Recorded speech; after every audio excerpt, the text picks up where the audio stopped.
But let's get started with the big one. Let's go. We can go alphabetical, at least for now. Let's go to the Crimson Tide, one of Jeffrey's teams. Yeah, I mean, Alabama had a lot of discussions about Alabama's schedule over at Alabama at the Voice of College Football with Jackson and Johnny. We've been discussing it. I have not made my official prediction for the season up to this point because I had a feeling hopefully we were going to be able to do an SEC preview. So now I guess I got to finally make my predictions for Alabama football this year. And as I've said before, when looking at the schedule, on the Alabama channel on the Voice of College Football, I see these games at Georgia and at South Carolina. Those two games are hard, and they're winnable because we know Alabama has owned Georgia for the last decade, but Saban's gone. We did beat them last year at home, but we were really struggling in the second half. Mm-hmm. Both Alabama and Georgia have a lot of changes right now with the roster. Things are not the same. So it's going to be really interesting to see where both teams are at by that point in the season.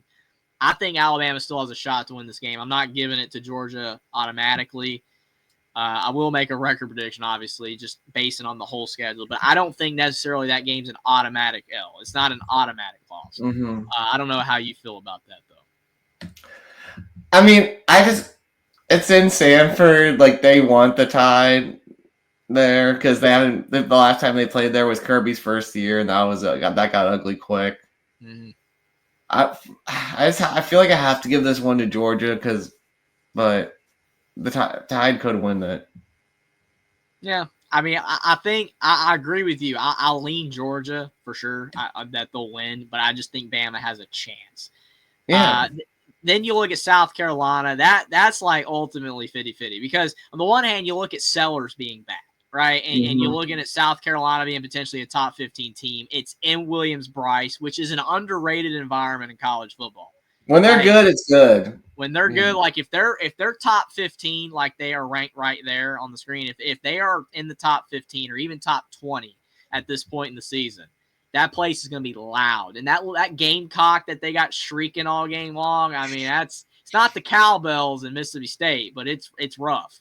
So that's going to be a tough game. I know South Carolina's defense is not as good this year, which gives me a reason to believe that they might take a step back this season, despite Sellers maybe even being even better this year.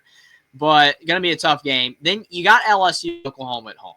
Both those, you would think should be wins, right? I mean, they could maybe lose, but Oklahoma, that's going to be ultimate revenge after last year's just pathetic performance. LSU, they've been pathetic recently. I know people think they'll be better. At Missouri's kind of tough, maybe. At Auburn could be. At Auburn's been tough the last. At Auburn's, Auburn. Those are the three games that I think are going to be tough for the Tide to win. At Georgia, at South Carolina, and then at Auburn. Mm-hmm. I mean, because literally the last two games we were heavy favorites, and we only won on the last play of the game.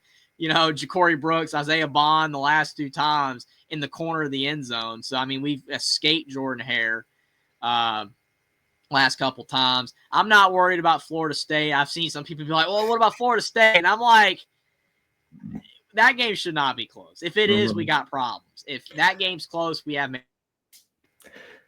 The reason why I give a pause at all for the Florida State game is because Bama has not looked good on the road with DeBoer last season. They did not play great. So that's the reason to pause. And that's why I'm between 10-2 and 9-3. Because can Bama get over the hump in one of these tough road games? Honestly, I mean, I've been toying between 10-2 and 11-1. Okay. And a lot of Bama fans are saying 11-1. I think Johnny on the Alabama channel, he said 11-1. I think Jackson was maybe leaning 11-1. I can't remember. I don't want to speak for him. I'm going to probably go 10-2. I've been kind of settling on that. I kept saying I'll go 10-2 as well, but I don't know. Can DeBoer get? Yeah. I agree with you. I mean, it's not Saban. DeBoer, still it's like his second year, still implementing his players, the system. Maybe with Ryan Grubb it will be better, but the QB's a little uncertain with Simpson, Russell.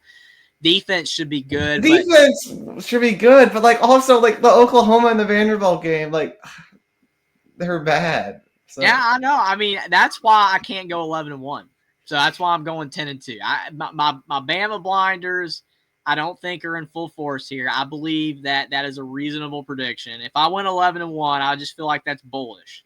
It could happen, but I'm going to go 10-2 at the end of the day. I think there's enough tricky games, and I don't think, like to your point, the trust factor with DeBoer, especially in road games, is there enough to the point where we're gonna go 11-1. I'm gonna go 10-2. I see where you're saying 9-3, and honestly, I considered it, but if we go 9-3 again, man, that's gonna be bad. I mean, yeah. especially how we go 9-3.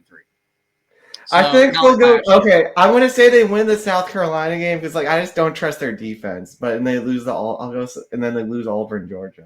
That's what I think. I mean, they're very fortunate that the other games, like LSU, Oklahoma, they're at home. That's not bad. Tennessee's at home as well.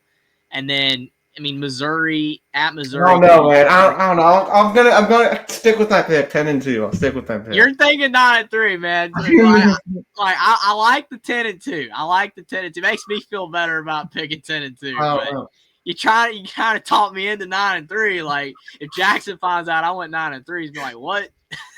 Yeah. Yeah, I'll go 10-2.